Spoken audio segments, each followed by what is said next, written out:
안녕하세요. 웰다잉 유언상속 도우미 이양원 변호사입니다. 오늘은 왜 유언장을 써야 되는지에 관해서 말씀을 드리려고 합니다. 1970년 당시 우리나라 남자의 평균 수명은 58세였습니다. 학교를 다니고 취직을 하고 가정을 꾸리고 자녀를 기르고 은퇴를 하고 60세 환갑 잔치를 치르고 나면 머지않아 세상을 떠나는 삶을 살았습니다. 그로부터 반세기가 지난 2020년 우리나라 남자의 평균 수명 얼마나 될까요? 80세를 넘었습니다. 은퇴하고도 적어도 20년 내지 30년 정도의 삶을 더 살게 되었습니다. 지금 50대, 60대의 건강한 분들에게 100세 시대는 현실로 다가오고 있습니다. 부모가 길러주는 20년 내지 30년, 그 후 가족을 부양하는 20년 내지 30년, 이것을 지나 은퇴하는 분들을 이제부터 온전히 자신을 위한 30년 내지 40년의 삶을 새롭게 갖게 되었습니다. 인류 역사상 이전에는 없었던 새로운 세상이 이미 시작된 거죠. 은퇴 후 새롭게 30년, 40년의 삶을 갖게 된 첫 세대는 죽음과 삶을 함께 생각하게 된 첫 세대이기도 합니다. 생존을 위협하던 전쟁과 질병, 굶주림으로부터 벗어나 첫 세대가 단순한 생존을 넘어서 잘 사는 것, 즉 웰빙을 추구하였듯이 은퇴 후 30년의 시간을 갖게 된 우리 세대는 자연스럽게 잘 사는 것의 종착지인 잘 죽는 것, 웰다잉에 관심을 갖게 되었습니다. 이전 세대가 알 수 없었던 삶과 죽음이 공존하는 30년을 살게 된 웰다잉 세대가 역사의 무대에 출연하게 된 것입니다. 5만 년 전에 지구에서 네안데르탈인이 멸종을 하고 그 자리를 현생 인류의 선조인 크로마뇽인이 차지하게 된 이유가 수명 때문이었다, 수명의 차이였다 라는 가설이 있습니다. 수명이 짧은 네안데르탈인보다 수명이 길었던 크로마뇽인은 조부와 아버지, 자식의 3대가 지식과 경험을 공유하기 있었기 때문이라는 가설입니다. 수명 연장이 인류 역사의 패러다임을 바꾸는 동력이 된다면 지금 우리가 맞고 있는 100세 시대는 지나온 수천 년 인류의 역사의 흐름과 패턴을 바꾸는 새로운 시대, 100세 혁명의 시대의 입구일 수도 있습니다.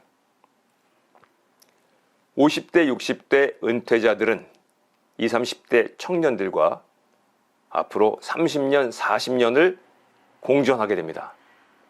5, 60대 세대에 다가올 3, 40년 삶의 속에 새로운 시대, 젊은 세대의 삶이 담겨 있는 거죠. 50대, 60대 웰다잉 세대가 이후 3, 40년 어떤 길을 열어가는지에 따라서 지금 20, 30대 젊은이들의 은퇴 후에 3, 40년 삶이 달라지게 됩니다. 은퇴 후 머지않아 삶을 마감하는 세대와는 달리 웰다잉 세대는 은퇴 후 수십 년간 자신의 재산을 자신이 관리하고자 하므로 후손에게 재산을 물려주는 시기와 방법이 이전과는 다를 수밖에 없습니다. 또한 물려주게 될 재산의 규모 또한 점점 커지고 있습니다. 웰다잉 세대는 재산의 상속을 통해서 우리 사회의 현재와 미래에 이전과는 비교할 수 없을 정도로 큰 영향을 줄 수밖에 없는 것이 현실입니다. 하지만 여러 가지 이유로 재산 상속을 둘러싼 분쟁은 급격히 증가하고 있고 이로 인해서 가족 공동체의 붕괴, 사회적 비용의 증가 등 우리 사회는 우려할 만한 상황을 맞고 있습니다. 가족 사이의 유산 분쟁을 막기 위해서 유언이 필요합니다. 또 유언 없이는 내 재산의 사회 환원을 위한 유산 기부도 할 수 없습니다. 나아가 유언은 은퇴 이후 3, 40년 삶의 웰다잉 설계도로서의 의미도 같습니다. 이처럼 중요한 유언에 많은 분들이 관심을 갖고 계시지만 여러 가지 이유로 선뜻 나서지 못하고 기회를 놓치는 경우가 적지 않습니다. 이번 말씀을 통해서 유언이 무엇인지 알고자 하시는 분들, 유언을 쓰려는 분들, 유언을 이미 쓰신 분들 등 유언에 관심 있는 모든 분들께 필요하고 유익한 유언에 관한 말씀을 들려드리려고 합니다.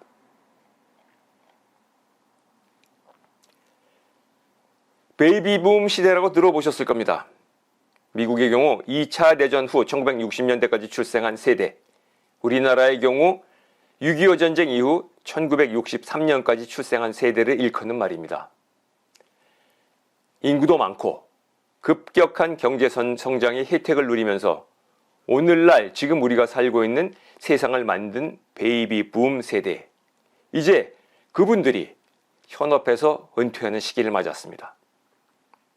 베이비붐 세대의 특징이 여럿 있겠지만 미국이든 한국이든 가장 치명적인 특징은 한 사회의 부와 재산을 거의 독점하고 있다는 점입니다. 특히 730만 명에 달한 한국의 베이비붐 세대, 전후 세대는 부동산 가격 폭등을 매개로 이 나라 자산의 대부분을 차지하고 있는 것이 현실입니다. 바로 그런 베이비붐 세대, 전후 세대가 은퇴하면서 거대한 상속의 쓰나미가 밀려올 것입니다. 바야흐로 상속의 시대가 열리게 되는 셈입니다. 수명이 길어지고 건강이 유지되면서 나이 든 사람은 점점 더 자립적이 돼갑니다. 과거에는 50, 60대에 퇴직하거나 은퇴하고 그동안 만든 재산을 자녀에게 물려주고 자식들에게 의존해서 사는 경우가 많았습니다. 그런데 요즘은 어떤가요? 50대, 60대면 앞으로 살 날이 적어도 3, 40년은 남아 있어서 건강만 받쳐준다면 제2의 인생, 제3의 인생을 꿈꾸기에 충분한 시간이 있습니다. 그리고 제2, 제3의 인생을 살기 위해서는 마지막 순간까지 자기 재산을 자기가 관리해야만 하는 것이죠. 30세에서 60세까지 살아온 삶만큼 앞으로의 삶이 남아있을 때 앞으로의 삶을 위해서 가지고 있는 재산이 결국 그분들이 돌아가실 때 상속 재산이 되는 것이므로 이전과 비교할 수 없을 정도로 상속 재산의 총량이 증가하게 되는 것입니다. 상속 재산의 규모가 최근 10년 사이에 이전과 비교할 수 없을 정도로 증가했다는 점도 주목할 만한 부분입니다. 강남 아파트는 물론이고 지방도시의 아파트도 평균가 5억 원 내지 10억 원에 이르게 되었습니다. 이 때문에 젊은이들의 미래에 대한 삶도 너무 팍팍해졌죠. 과거에는 누구나 자기 삶을 자기가 만들어갔습니다. 부모 유산을 받을 수 있는 사람은 거의 없었습니다. 학교를 졸업하고 취직하고 단칸방에 신혼살림 차리고 밤낮 없이 일해서 집 마련하고 자식들이 성장하면 퇴직 후에 자식과 함께 살다가 환갑잔치하고 자연으로 돌아갔습니다. 그런데 요즘은 그러한 삶이 불가능합니다. 뼈 빠지게 일해도 내 집 마련은 거의 불가능한 것이 현실입니다. 안정된 직장을 구하기도 어렵고 아이들 잘 기를 자신도 없습니다. 너무 힘들다 보니 자연스레 부모에게 의존하는 경우도 적지 않습니다. 요즘 부모들 자식 눈치 보며 살기 싫고 자신의 인생을 살아야 한다면서 좀처럼 재산을 자식에게 물려주지도 않습니다. 이런 세태 속에서 자식들은 상속재산에 큰 관심을 가질 수밖에 없습니다. 그리고 크든 작든 상속법에 따른 자신의 몫에 관심을 갖게 마련입니다. 더군다나 형제들의 수가 작고 상속재산이 상당한 가액이 되면 자기 몫을 외면하기가 쉽지 않습니다. 또 하나, 가족 구성과 가족관념이 크게 변하고 있습니다. 황혼, 이혼과 재혼, 사실혼이 많아지고 가족 구성이 복잡해지면서 상속관계가 따라서 복잡해집니다. 또 다양한 이해관계가 가족 내에서 충돌하게 됩니다. 법적으로는 인정받지 못하지만 사실혼 관계를 유지하는 동성 커플도 적지 않습니다. 또 평생 결혼하지 않고 인생의 여유를 즐기려는 독신 남녀, 비혼을 추구하는 분들, 결혼해도 자녀를 낳지 않는 딩크족 부부들도 점점 늘고 있습니다. 이처럼 가족 개념이 바뀌고 가족관계가 복잡 다양해지면서 상속을 상속법 규정에만 맡겨버리면 불합리한 결과가 발생해서 수많은 상속 분쟁이 발생하게 되는 것입니다. 이처럼 상속재산의 총량이 증가하고 각 상속별 상속재산의 가액이 급증하고 또 상속인들의 이해관계가 복잡 다양해지면서 상속재산을 둘러싼 상속인들 간의 문제가 활성화되고 있습니다. 이것이 최근 들어 상속 관련 법적 분쟁이 급증하는 이유입니다. 때문에 유언장을 써야 합니다. 유언장을 써야 하는 이유 3가지를 설명을 드리겠습니다. 첫 번째, 유언은 상속 분쟁을 예방할 수 있는 백신입니다. 유언장을 쓰지 않을 이유는 수도 없이 많습니다. 아직 젊은데, 재산도 많지 않은데 무슨 유언장을 쓰냐? 집안이 화목한데 유언장 쓰면 오히려 분란이 일어난다. 유언장은 쓰기도 어렵고 또 비용도 많이 들 텐데 나중에 하지. 등등등 차일피일 미루다가 덜컥 그날을 맞게 되면 어떤 일이 벌어질까요? 자, 도표를 보시면 확인할 수 있습니다만 지난 10년간 상속재판은 24%나 증가해서 이혼재판 건수를 넘었는데요. 앞으로도 폭증할 것이 분명합니다. 유언장을 써야 하는 첫 번째 이유, 상속재산을 둘러싼 혈육 간의 재판 싸움을 막기 위해서입니다. 유언장을 쓰면 부모, 자식, 형제, 자매 사이에 두고 감정적 앙금을 남기는 재산 싸움을 막을 수 있습니다. 유언은 상속 분쟁을 예방하는 백신입니다. 유언장을 써야 되는 두 번째 이유, 유언은 내 뜻대로 상속하는 유일한 힘입니다. 상속 재산을 물려줄 수 있는, 내 뜻대로 물려줄 수 있는 가장 결정적인 힘입니다. 우리나라 1인 가구는 2000년 16%에서 2020년 32%로 2배 증가했습니다. 앞으로도 점점 늘어나서 2045년에는 전체 가구 중 37%가 1인 가구가 될 것으로 전망이 됩니다. 이 수치가 의미하는 것이 무엇일까요? 상속 재산을 자연스럽게 물려줄 가족이 없다는 뜻입니다. 즉, 내가 죽으면 내가 평생 모은 재산이 나와 별 관계도 없는 법정 상속인에게 상속될 수 있다는 것인데요. 바로 여기에 유언장을 써야 하는 두 번째 이유가 있습니다. 내가 평생 모은 내 분신 같은 재산을 내 뜻대로 물려주기 위해서 반드시 유언장을 써야 하는 것입니다. 유언은 내 뜻대로 상속할 수 있는 파워, 나의 힘입니다. 유언장을 써야 하는 세 번째 이유, 유언은 웰다잉의 인생 설계도가 될 수 있기 때문입니다. 1970년대 한국 남자의 평균 수명은 58세였습니다. 자식 기르고 나면 후다닥 저 세상으로 끌려가게 되니까 자신의 삶을 돌이켜볼 여유가 없었습니다. 그러나 지금은 100세 시대, 은퇴 후에도 3, 40년의 여유를 갖게 됩니다. 따라서 대부분의 사람들은 이제까지의 삶을 돌이켜보고 앞으로의 삶을 계획할 여유를 갖게 되었습니다. 자신과 가족, 세상에 대한 이별 인사를 준비하고 소중한 것을 소중한 사람에게 물려주면서 인생을 멋지게 마무리하는 것, 바로 유언장에 담아낼 수 있습니다. 유언장을 써야 하는 세 번째 이유, 바로 유언장이 웰다잉 설계도이기 때문입니다. 이제 왜 유언장을 써야 하는지 방금 전에 말씀드린 세 가지 이유와 관련된 사례를 보면서 하나하나 살펴보도록 하겠습니다.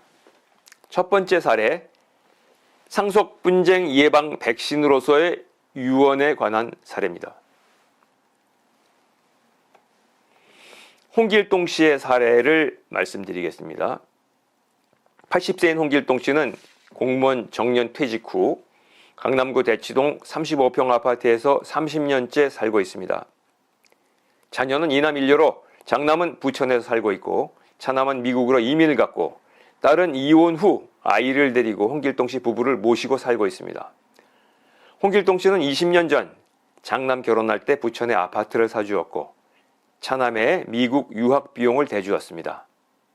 딸에게는 특별히 해준 것이 없어서 미안하게 생각하고 있는 홍길동 씨.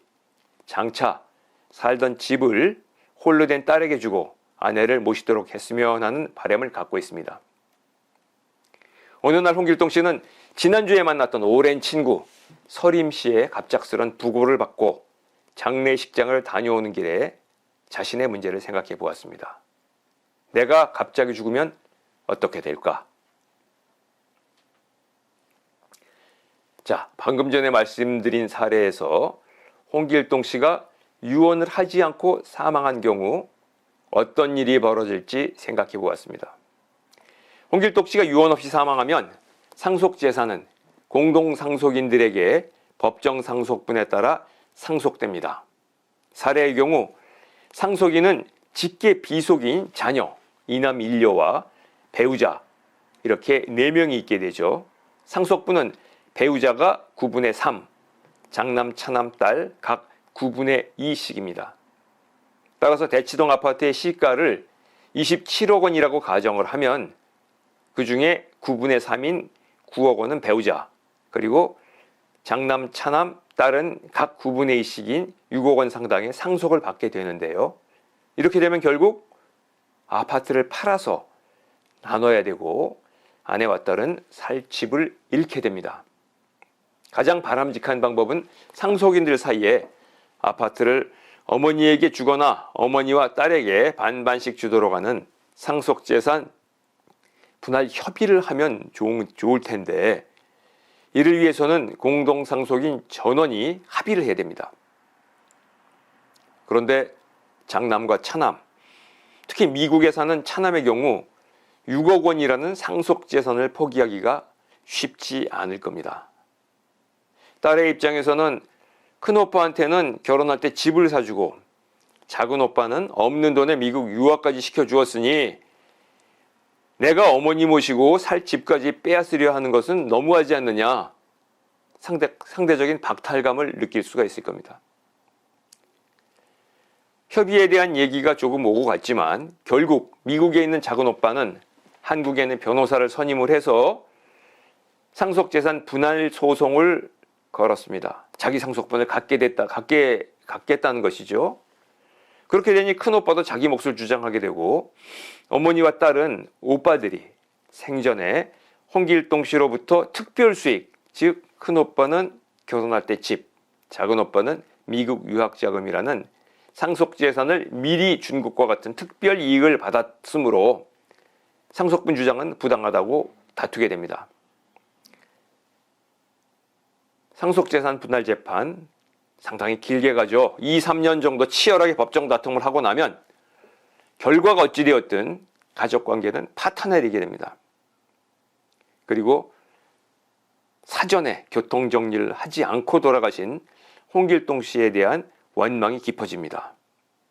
요즘 우리 주변에서 적지 않게 볼 수 있는 풍경입니다. 그런데 상속법상 권리를 주장하면서 자기 상속분을 찾겠다고 혈육을 상대로 재판을 하는 사람을 무도덕하다고 비난만 할 수는 없습니다. 요즘 젊은이들 힘겹게 일해도 내 집 마련 거의 불가능하고 현실이 너무 힘들다 보니 자연스럽게 부모에게 의존하게 되고 부모가 물려주는 상속재산에 관심을 가질 수밖에 없는 것이죠. 즉, 상속분쟁을 막을 책임은 상속인들에게 있는 것이 아니라 피상속인, 즉 상속재산을 물려주는 소유자인 홍길동 씨에게 있다고 봐야 할 겁니다. 만약에 이 사례에서 홍길동 씨가 유언장을 잘 썼다면 어떻게 됐을까요? 홍길동 씨, 친구 문상을 갔다 오다가 갑자기 자기 생각을 하게 되어서 유언장을 썼습니다. 유언장 내용 이렇게 썼습니다. 나 홍길동은 서울 강남구에 있는 아파트를 포함해서 전 재산 중 2분의 1은 아내 아무개에게, 나머지의 2분의 1은 딸 아무개에게 상속한다. 아내와 딸은 이 아파트를 담보로 5천만 원 대출받아서 큰아들에게 주기 바란다. 유언집행자로 딸을 지정한다. 아이들에게 당부한다. 내가 사망한 후 어머니를 잘 모시고 단란하게 지내게 바란다. 2024년 몇 년 몇 월 며칠 강남구 주소, 성명, 도장. 자필증서 유언장 작성 방법은 이후에 다시 한번 설명을 드리겠습니다만은 유언장 제목을 쓰시고 유언의 내용을 쓰시고 그리고 유언장을 작성한 날짜와 주소와 유언자 작성한 사람의 이름과 도장을 찍어야 됩니다. 전부 자필로 해야 되고 사인은 안 되고 목도장이나 지문을 찍으면 유언장은 완성이 됩니다. 자, 이와 같이 유언장을 작성했을 경우 유언에 따라서 상속재산은 홍길동 씨의 뜻대로 모두 배우자와 딸에게 상속이 됩니다. 상속에서 제외된 아들들은 상속분의 절반에 해당하는 유류분 청구권을 갖게 되지만 장남은 결혼할 때 집을 받았고 차남은 유학했을 때 막대한 유학자금을 받았기 때문에 유류분 부족분으로 인정될 금액이 많지 않은 상황입니다. 즉 이런 상황에서 재판을 걸어도 받을 수 있는 돈이 그리 크지 않거나 없는 상황에서 어머니와 여동생을 상대로 소송을 하진 않게 되겠죠. 이처럼 홍길동 씨는 간단한 유언장을 작성을 해서 장차 벌어질 수 있었던 가족 간의 고륙 상쟁을 예방할 수가 있었던 겁니다. 아주 효과적인 백신 시술을 하신 것이죠. 유언장을 써야 하는 두 번째 이유, 내 뜻대로 상속하는 유언에 관한 사례를 살펴보도록 하겠습니다. 황진희 씨 사례 보실까요? 초등학교 교사를 정년퇴직한 75세 비혼 여성 황진희 씨는 봉사단체에서 만난 40세 장애인 수양딸, 그리고 장애인 수양딸, 그리고 유기견 센터에서 입양한 반려견 촐랑이와 함께 한강뷰의 반포동 아파트에서 살고 계십니다. 학교 재직 때부터 장애아동을 위한 봉사활동을 쭉 해왔고 정년퇴직 후에 장애인 지원, 동물 보호, 기후위기 대응 등 다양한 활동에 직접 참여하거나 후원금 지원을 하셨습니다. 가족 중 친정 부모는 이미 돌아가셨고 4자매 중 언니 2명 또한 이미 사망을 했고 여동생만 남아있는 상태입니다. 조카들과는 그동안 거의 왕래가 없었는데 지난해부터 명절 때 조카들이 찾아와 인사하기 시작했습니다. 올 초에 조카들이 인사 왔을 때 조카들끼리 창밖 한강을 내다보면서 앞으로 이 집은 누가 가질 것인지 자기들끼리 농담을 주고받는 소리를 듣고 기분이 몹시 나빴습니다. 황진희 씨는 수양딸에게 자신의 재산의 일부는 줄지언정 조카들에게 재산을 주고 싶지는 않았습니다. 때문에 동물보호단체, 장애아동보호단체 등과 연락을 해서 유산 기부 방식과 절차를 협의하던 중에 코로나19에 감염이 돼서 중증 치료를 받게 되었습니다. 황진희 씨가 유언 없이 사망한 경우 어떻게 될까요? 황진희 씨가 유언 없이 사망을 하면 상속재산은 공동상속인에게 법정 상속분에 따라 자동적으로 상속이 됩니다. 누가 상속인이 되는가 하는 상속순위는 상속법에 정해져 있죠. 1순위 상속인은 자녀와 배우자, 2순위 상속인은 부모와 배우자, 그리고 3순위 상속인은 형제자매, 4순위는 사촌입니다. 이때 부모, 자녀, 배우자, 형제자매 등은 모두 법적인 관계입니다. 즉 가족관계부상 관계가 명시되어야 인정받을 수 있습니다.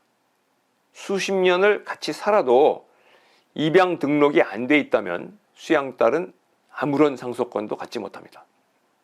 이 사례의 경우 1순위, 2순위 상속인이 없으므로 3순위 상속인인 여동생, 그리고 두 언니의 상속인인 조카들, 이분들이 상속인이 되어서 황진희 씨의 전 재산을 공동 상속받게 됩니다. 황진희 씨가 아끼던 수양딸과 촐랑이는 집에서 쫓겨나가게 됩니다. 대단히 황당한 상황이긴 합니다만 현행법상 어쩔 수가 없습니다. 자녀나 부모, 배우자와 같이 의미 있는 법정 상속인이 없는 독신자들, 특히 골드미스, 능력 있는 전문직 비혼 여성의 숫자가 갈수록 늘고 있는 것이 현실이죠. 자, 이런 분들에 대한 자기 뜻대로의 유산을 이룰 수 있는 방법은 무엇일까? 위 사례에서 유언장을 썼을 경우를 살펴보도록 하겠습니다.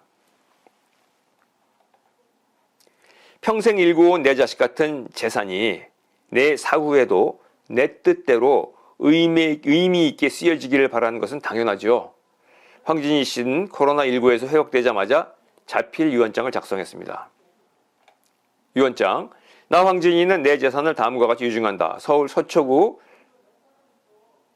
아파트의 매각대금에서 세금 공과금을 제외한 금액 중 20%를 사단법인 유기견 보호협회, 20%를 사단법인 장애아동 보호협회에 기증하고 20%를 기후위기 대책센터에 유증하고 나머지 40%를 수양딸에게 유증한다. 파주시에 있는 토지는 여동생에게 유주한다. 유언집행자는 사단법인 유기견 보호협회로 지정을 한다. 수양딸은 나의 반려견 촐랑이가 수명을 다할 때까지 정성스럽게 돌봐주기 바란다. 작성 일자와 주소, 작성자, 유언장 작성자 명의와 도장, 이렇게 해서 자필 유언장이 완성이 됐습니다. 이렇게 유언장을 완성하면 상속재산은 유언자의 뜻에 따라서 상속이 됩니다. 내 뜻대로 내 재산을 상속 잊게 된 황진희 씨는 편안한 마음으로 나머지 삶을 누리게 되었습니다. 물론 이렇게 유언에 따라서 재산이 상속된다 하더라도 현행법에 따르면 조카들까지, 형제들까지, 그리고 형제가 사망했을 경우에는 대습상속인 조카들까지 이른바 유류분 청구권, 고유상속분의 3분의 1에 해당하는 유류분 청구권을 갖게 됩니다. 부모와 자식은 몰라도 형제까지 유류분 청구권을 인정하는 것은 부당하다는 요구가 있고요. 이에 대해서 이 형제의 유류분을 폐지하는 입법이 거론되고 있습니다. 아직은 입법이 되지 않았지만 앞으로 입법이 될 수 있을 텐데요.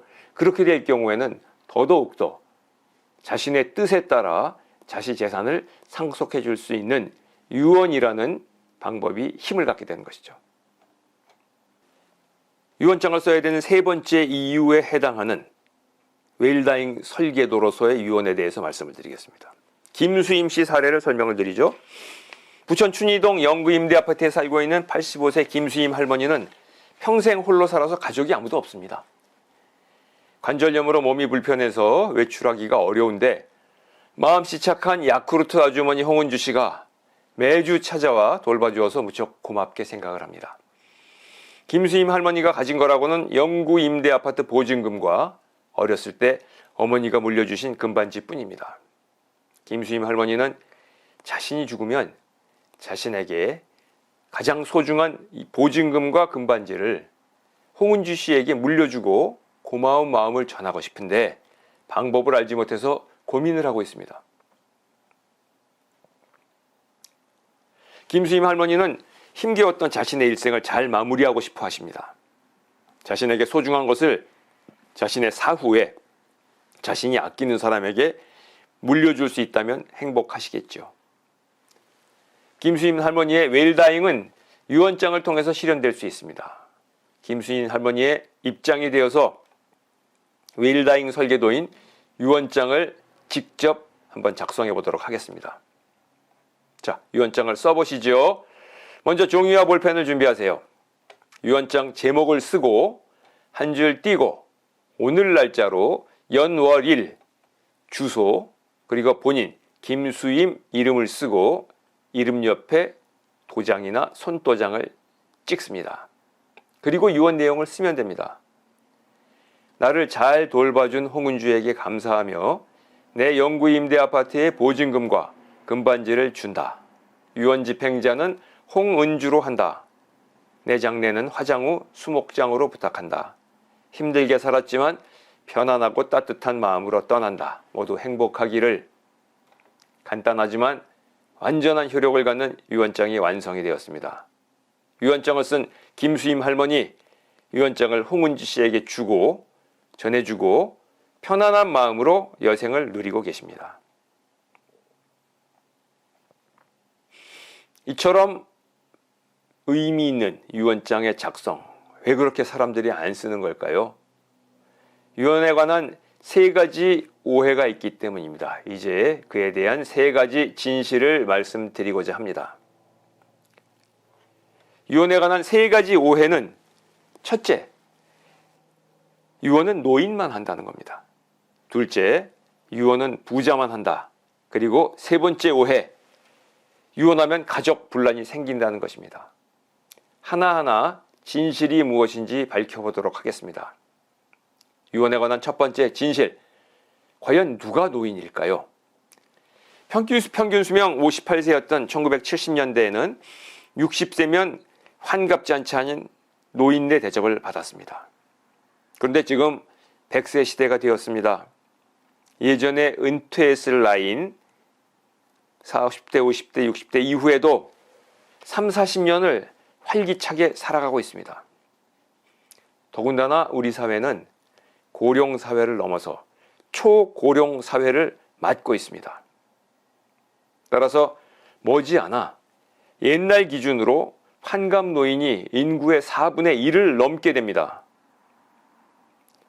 이제 노인이냐 아니냐 이것을 따지는 것은 그 자체가 의미가 없어진 세상이 되었습니다. 누구든지 자신의 인생을 돌이켜보고 싶을 때, 앞으로의 삶을 설계하고 싶을 때, 그때가 바로 유언을 할 때입니다. 유언은 노인만 하는 것이 아니라 필요한 사람이 하는 것입니다. 청년 유언 사례를 하나 살펴보도록 하겠습니다.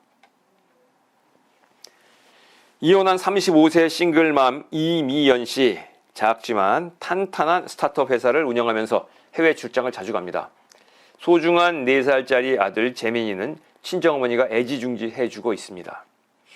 아직 젊지만 혹시 무슨 일이 생기면 아이는 누가 돌보나, 재혼해서 새 가정을 꾸린 전 남편보다는 친정어머니에게 아이를 맡기고 싶은데 어떻게 해야 할까? 이미연 씨는 고민이 많습니다. 이 사례에서 이미연 씨가 사망하면 재산은 모두 아들에게 상속이 됩니다. 그런데 아들이 미성년자이므로 성년이 될 때까지 재산을 관리하는 법정 대리인이 필요합니다. 부부가 이혼하고 엄마가 아이의 단독 친권자가 된 후 엄마가 사망하면 이혼해서 다른 가정을 꾸리고 있는 아빠가 자동적으로 친권자가 되는 것은 아니지만 친권자가 될 가능성이 가장 높습니다. 아이의 외할머니가 후견인이 되려면 복잡한 재판 절차를 거쳐야 됩니다. 어느 것이 아이에게 도움이 되고 무엇이 이미연 씨의 뜻일까요? 친정어머니가 아이를 돌보는 게 이미연 씨의 뜻이겠죠. 만약 이미연 씨가 친정어머니를 재민이 후견인으로 지정하는 유언장을 작성해 두었다면 고민은 간단히 해결이 됩니다. 노인이 아닌 35세의 싱글맘 이미연 씨에게는 유언장을 쓸 만한 충분한 이유가 있는 것이죠. 유언에 관한 첫 번째 진실, 유언장을 쓰기에 적당한 시기는 심신이 건강할 때, 지나온 삶을 정리해보고 싶을 때, 남은 삶에 특별한 의미를 부여하고 싶을 때, 사후를 계획하고자 할 때 작성하시면 되는 것입니다. 유언에 관한 두 번째 진실 말씀드리죠. 누가 부자입니까? 어느 정도 돈이 있어야 부자일까요? 이제까지 많은 분들이 재산과 관련해서 유언을 하는 것으로 인식했고 재산이 많지 않으면 유언은 남의 일로 생각했습니다. 하지만 최근 몇 년 동안 아파트 가격이 급등해서 웬만한 아파트는 5억, 10억 정도에 달합니다. 작은 돈이 아니죠. 상속 재산 다툼이 생기기에 충분한 금액입니다. 또한 유언자에게는 큰 돈만 소중한 것이 아닙니다. 작은 돈, 작은 물건이라도 물려주고 싶은 소중한 것들이 있습니다. 소중한 것을 소중한 사람에게 물려주기 위해서라도 유언은 필요합니다. 유언에 관한 세 번째 진실, 가족 분란은 유언을 하지 않은 당신 탓입니다. 요즘처럼 강남 아파트 한 채 값 2, 30억 하고 분당 일산 아파트 한 채 10억, 20억 하면 집 한 채 남기고 떠난다고 해서 가족 간의 송사가 벌어지지 말라는 보장이 없습니다. 더군다나 이혼, 재혼 등등으로 가족 관계가 복잡할 경우에 사전에 교통 정리를 해놓지 않으면 송사가 벌어질 확률은 훨씬 높아집니다. 자녀들에게 상속분대로 똑같이 물려주려고 해도 유언을 하지 않으면 다음에 말씀드릴 특별 수익 문제 때문에 실제로 송사가 벌어진 일이 적지 않습니다. 이런 경우에 사전에 유언을 통해서 유산 기부의 의사, 당부의 말과 함께 적절히 상속 재산을 배분해 두는 것이 오히려 상속 분쟁을 방지하고 내 재산을 주고 싶지 않은 상속인에게 주지 않도록 할 수가 있는 것이죠. 따라서 유언 내용을 생전에 공개해서 상속인들에게 유언자의 뜻을 미리 알려 장차 있을 일을 예측하게 해줄 수도 있고요. 예컨대 이혼이나 재혼, 상속인의 사망 등 변화된 상황에 맞추어서 그 후에 유언을 다시 변경을 함으로써 살아있는 상속인들에 대한 영향력을 유지할 수도 있는 것입니다. 이처럼 필요하고 유익한 유언장을 쓰는데 사전에 생각해두면 좋은 일들을 말씀을 드리겠습니다. 첫째, 유언을 하겠다 마음을 먹으면 어떤 방식의 유언을 할지 생각해 둘 필요가 있습니다. 내가 왜 유언을 하는지 그 이유를 분명하게 생각해 두시는 것이 좋습니다. 인생을 정리하는 유언장을 쓰겠다 마음 먹고 자리에 앉아서 펜을 들면 무엇을 쓸 수 있을까요? 지나온 삶이 주마등처럼 지나가면서 생각과 추억의 소용돌이에 휩쓸려 아무것도 쓸 수 없을 겁니다. 유언은 자소전이나 회고록이 아닙니다. 그렇게 어렵게 생각하시면 유언장을 쓰기 어렵습니다. 생각을 단순화해서 내가 왜 유언장을 쓰려 하는가? 유언장을 쓰려는 직접적인 이유를 한두 가지만 떠올려 보세요. 자식들 재산 싸움을 막고 싶다. 내 사후에 내 반려견을 잘 키워주면 좋겠다. 미혼모들의 복지를 위해서 유산을 기부하고 싶다. 가족과 친지들에게 이별 인사를 나누고 싶다 등등. 유언을 하려는 구체적인 이유를 찾고 그 이유를 중심으로 유언을 하면 어렵지가 않습니다. 또 그 이유에 맞는 유언 방식을 찾을 수가 있습니다. 많이 쓰이는 유언 방식은 자필증서의 유언, 자필증서 유언, 공정증서 유언, 녹음 유언 이렇게 세 가지가 있습니다. 법정 유언은 그 외에도 비밀증서에 의한 유언 등등 그 5가지가 있지만 실제로 많이 쓰이는 유언은 자필증서, 공정증서, 유언 이 2가지다라고 기억해 두시면 되겠습니다. 유언을 하기 전에 생각해 두면 좋은 일 2번째, 소중한 물건 등의 목록을 작성해 두시면 좋습니다. 내게 소중한 재산, 소중한 물건은 무엇인지 생각해서 목록을 만들어 보세요. 유언 내용 중에는 법적 효력을 갖는 부분과 그렇지 않은 부분이 있습니다. 법적 효력을 갖는 부분을 법정 유언 사항이라고 하는데 주로 재산 상속과 관련된 부분입니다. 유언에 포함되지 않은 재산이나 물건은 상속법에 따라 법정 상속인들에게 법정 상속분만큼 상속됩니다. 그러니까 상속 재산이 있는데 A라는 상속 재산에 관해서는 유언을 하고 B라는 상속 재산에 관해서는 유언을 하지 않으면 A라는 상속 재산만 유언에 따라서 상속이 이루어지고 B라는 재산은 그대로 남아서 유언과 관계없이 법률 규정에 따라서 법정 상속인들에게 법정 상속분대로 나눠지게 되죠. 일부러 이렇게 하셔도 됩니다만 이 유산 자체를 전체적으로 묶어서 하나의 방식으로 물려주고 싶다면 상속재산 전부를 포함하는 유언장을 작성하실 필요가 있습니다. 유언을 하기 전에 생각해두면 좋은 일 세 번째, 물려주고 싶은 사람과 그 이유를 정리해 보세요. 누구에게 재산을 물려주고 싶은지, 그 이유는 무엇인지 정리해 두면 좋습니다. 유언이 없으면 상속재산은 말씀드린 것처럼 법정 상속인에게 법정 상속분만큼 기계적으로 상속이 됩니다. 상속인이 아닌 다른 사람 혹은 자선단체 등등에게 물려주고 싶거나 혹은 상속인들에게도 상속분과는 다른 비율로 재산을 물려주고 싶을 경우에는 반드시 유언을 하셔야 합니다. 누구에게 어떤 재산을 얼마만큼 물려줄지 생각을 정리해 두시면 유언을 편하게 작성하실 수가 있습니다. 네 번째, 빠뜨리기 쉬운 부분인데요. 유언을 하실 때 준비해야 될 것, 생각해 두면 좋을 것, 유언 집행자와 후견인의 지정입니다. 유언 집행자라는 것은 유언자가 돌아가신 후에 그 유언장의 내용에 따라 그 유언 내용을 집행하는 사람입니다. 유언 집행자는 누구로 할지, 또 만약에 상속인 중에 미성년자가 있다면 후견인을 누구로 할지 미리 생각해 두시고 유언장에 기재하는 것이 필요합니다.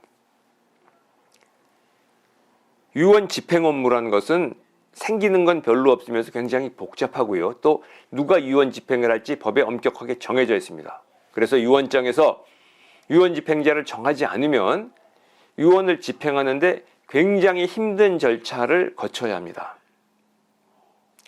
유언 집행자는 유언자가 유언으로 지정하면 지정 유언 집행자가 되어서 그대로 유언을 집행할 수 있는데 만약에 지정을 하지 않으면은 법정 상속인들이 법정 유언 집행자로서 기능을 하게 됩니다. 상속인도 없으면 법원이 유언 집행자를 선임하는 절차를 거치게 되는데 이 과정이 대단히 복잡합니다. 그래서 사전에 유언 집행자를 물색해 두고 유언장에 꼭 기재하시는 것이 필요합니다. 예. 지금까지 유언을 해야 되는 세 가지 이유를 중심으로 말씀을 드렸습니다. 웰다잉 유언 상속 도우미 이양원 변호사였습니다.